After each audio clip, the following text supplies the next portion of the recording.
Dustin Poirier achieved one of the greatest performances we've seen in his entire career in knocking out Conor McGregor in the UFC 257 main event rematch.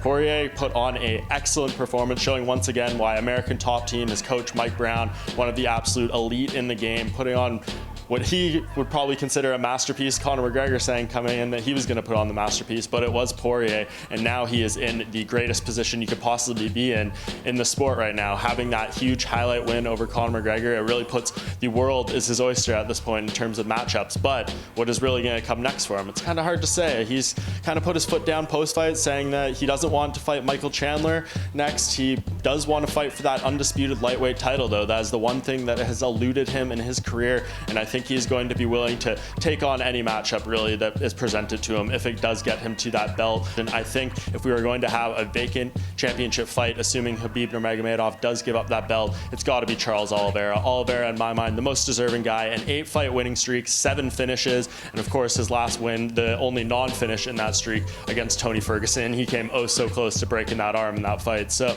I think those are the two guys that really make the most sense. Maybe Charles Oliveira doesn't have the name value of a Conor McGregor or a Max Holloway or some of these other guys Poirier has beaten in recent years, but if you look at the lightweight hierarchy, the fight that makes the most sense, I think Poirier would be willing to take that step back in name value to have the most logical fight for this title, because I think he is a true patriot of the sport and a guy who wants to do what makes most sense. So if I had the book here, Dustin Poirier, Charles Oliveira, sometime later in 2021 for that vacant UFC 155 belt.